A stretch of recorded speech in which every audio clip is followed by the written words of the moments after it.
Ẹ kú déédé àsìkò yìí, ẹ̀yin àyànfẹ́ Ọlọ́run, lórúkọ Jésù á dára fún wa o.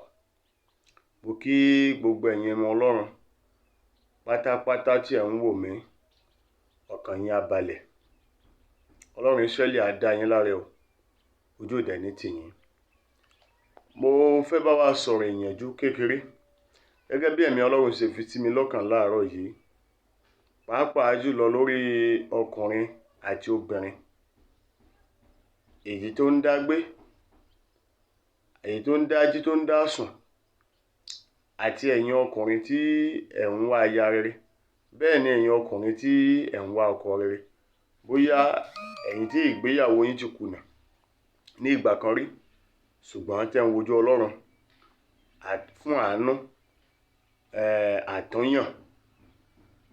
Mo fẹ́ kà nínú ìwé Genesis orí ìkejì ẹsẹ̀ ìkejì-dín-ní-ogún. Olúwa Ọlọ́run sì wí pé kò dára kí ọkùnrin nìkan dá wà, pé èmi ó pèsè olùrànlọ́wọ́ tí ó dàbí tirẹ̀ fún. Hallelujah. Kò kí ń ṣe ète àti ètò Ọlọ́run fún ayé takọtabo láti máa gbé ìgbé ayé single father, single mother, láti máa dágbé láìsí olùrànlọ́wọ́ bíi tirẹ̀. Olúkúlùkù ọkàn kọ̀ọ̀kan tí Ọlọ́run dá ni Ọlọ́run dá olùrànlọ́wọ́ bíi tirẹ̀ fún. Tá a bá wò ó, a ó rí wípé Olúwa ní tí ò dára ni, ohun tó burú jáì ni. Hallelujah. Olúwa wá sọ fún mi wípé bóyá ìwọ ti ní ìkùnà ní ìgbà kan rí nínú ìgbéyàwó rẹ. Ìròyìn ayọ̀ rèé, Olúwa ní òun ó ṣe àtúnyàn, pé òun á yàn fún ọ padà.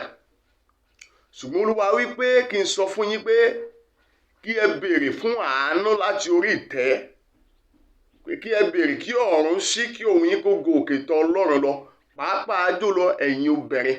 Ọ̀rọ̀ yìí pàtẹ́ǹ sí yín gan,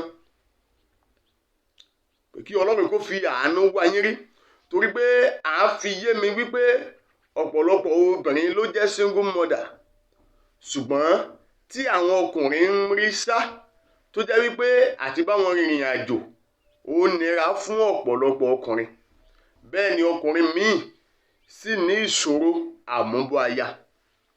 Olúwa ní kí ẹ gbàdúrà pé kí òun Ọlọ́run kó dìde nínú àánú rẹ̀, kó fi àánú ńlá rẹ̀ àti ọwọ́ agbára tó fi wá àáké tó sọnù rí nínú ìwé àwọn ọba, kó wá egungun ìhà yín èyí tó sọnù, kó wá rí fún yín.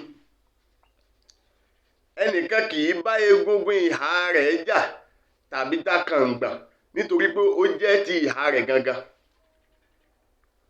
Tí Ọlọ́run bá pèsè tó fún ọ ní egungun ìhà rẹ̀ gangan, ọkàn yín yóò jọ balẹ̀, ẹ jọ gbọ́ ahọ́n ara yín, ẹ jọ ní ìfọwọ́sowọ́pọ̀, ìgbéyàwó yín yóò sì ládùn, yóò sì léso. Ohun tí Ọlọ́run sọ fún mi nìyẹn, wípé kẹ́ ẹ gbàdúrà, kẹ́ ẹ béèrè lọ́wọ́ òun, ẹ̀yin ọmọ Ọlọ́run.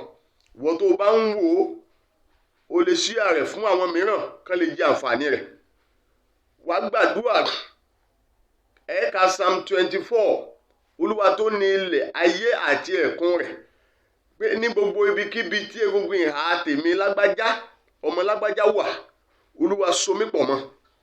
Ẹni tí a jọ gbá ara wa, tí ọkàn wa ó jọ balẹ̀. Ìwọ obìnrin ó gbà bẹ́ẹ̀, Olúwa so mí pọ̀ mọ́. Bẹ́ẹ̀ ni ẹ̀yin ọkùnrin, ẹ ó gbà wípé ẹni tí a yọ láti ara mi gẹ́gẹ́ bí aya mi, gẹ́gẹ́ bí éfà mi, Olúwa níbikíbi tó wà mú mi pàdé ẹ̀. Lórúkọ Jésù ọkàn wa ó dẹ̀ balẹ̀. Àánú Ọlọ́run ò ní fi wá sílẹ̀ o. Ohun tí Olúwa rán mi sí yín lónìí nìyẹn. Ẹ ó rí àánú gbà. Ẹ bá mi share rẹ̀, kẹ́ dẹ̀ subscribe, kẹ́ share rẹ̀ fún àwọn ènìyàn. Lórúkọ Jésù, o sì lè comment ẹ̀bẹ̀ àdúrà rẹ sí abẹ́ rẹ̀. Lórúkọ Jésù, a ó rí àánú gbà, ọkàn wa ó balẹ̀, ojú òdẹ ní tiwa o. Ẹ ò ní ṣìyàn mọ́ o. Ọlọ́run á pàṣẹ àtúntò nínú ìdílé rẹ, nínú ìgbéyàwó rẹ, ọ̀run á pàṣẹ àtúntò, wà á dẹ̀ rí àánú gbà. Bẹ́ẹ̀ lolúwa wí. Gbọ́ àdúrà Jésù Kristi Olúwa wa, àmín lórúkọ Jésù.